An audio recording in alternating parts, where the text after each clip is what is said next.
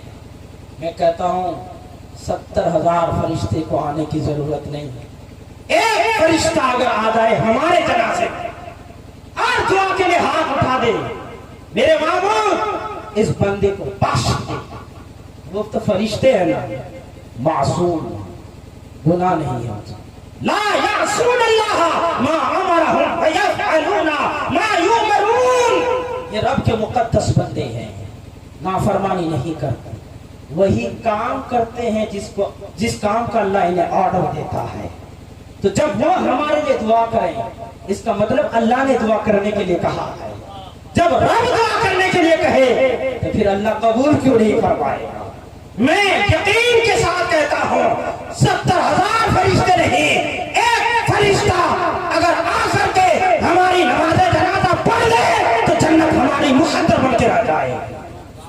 اس لیے ہمیں کم از کم سورہ اخلاص اس نیت سے پڑھ لینی چاہیے کہ کم از کم ایک فرشتہ ہمارے جنازے میں آ جائے اور ہماری بخشش کا ذریعہ بن جائے۔ میں دعا کرتا ہوں اللہ آپ کو اچھی موت نصیب کرے، مگر خدا نخواستہ اگر کبھی ایسا ہو جائے کہ آپ کی موت ایسی جگہ ہو جائے جہاں پر کوئی آپ کا پہچاننے والا نہ ہو، نماز جنازہ پڑھنے والا نہ ہو، کوئی آپ کو کفن پہنانے والا نہ ہو، کوئی آپ کو غسل دینے والا نہ ہو، میرے پیارے اگر سورہ اخلاص پڑھتے رہو گے نا تو جب کوئی دیکھنے والا، کوئی کام آنے والا نہیں ہوگا، سورہ اخلاص کی برکت سے اللہ فرشتوں کو بھیج دے گا، وہ جائیں گے، تمہیں غسل دیں گے، تمہیں کفن پہنائیں گے، تمہاری نماز جنازہ پڑھیں گے اور تمہیں جہنم سے نکال کر کے جنت کی بہار میں داخل فرما دیں گے۔ اس لیے سورہ اخلاص کو اپنا وظیفہ حیات بناؤ، اپنی زندگی میں شامل کر لو، انشاءاللہ یہاں بھی کامیاب ہوگے، آخرت میں بھی سرخرو گے۔ وآخر دعوانا